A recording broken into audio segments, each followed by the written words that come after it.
Ola a todos, aquí estamos unha semana máis en Polingra con novo material para darvos. Nesta vez pensamos ou nos máis pequenos ou nos que están dando os seus primeiros pasos co galego. Como sabedes, a nosa intención é facilitarvos material que vos permita crear e programar as vosas aulas de forma máis rápida e fácil. Por iso vos pedimos a vosa suscripción se estades a favor do noso labor e nos queredes apoiar un pouco. Sempre supón un chute de motivación. E pasamos a presentarvos xa o material desta semana.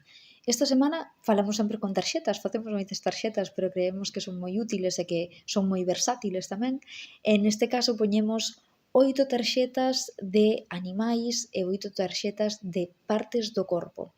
Cada unha delas ten abaixo as líneas que corresponden ao número de letras que posúe a palabra e terían os nenos que escribir o nome do animal debaixo. Sí, esta é a parte máis evidente e sinxela, pero podemos darlle unha volta para que sexa máis divertido? Pois para iso estamos aquí. A nosa proposta sería ofrecerlle unha tarxeta diferente a cada un dos alumnos e que eles teñan que escribir a palabra correspondente ao animal ou a parte do corpo que lle toca na tarxeta que lle entregáchedes.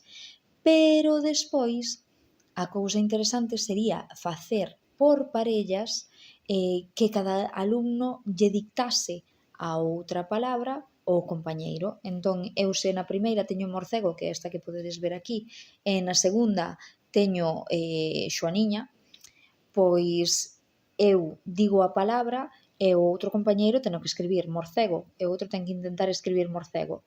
E despois, para a corrección, o que teñen é que deletrearse. O que escribeu a palabra deletrea para que o que ten a tarxeta poida comprobar que a escritura é correcta e despois intercambian os roles. Desta forma, a actividade iría máis alá de simplemente escribir, repasar a escritura ou repasar as letras. O traballalos en parella, por equipos, estamos fomentando o traballo independente e que ambas partes sexan conscientes e estean o suficientemente atentas para poder corrixirse en si mesmos ou corrixir os que traballan con eles.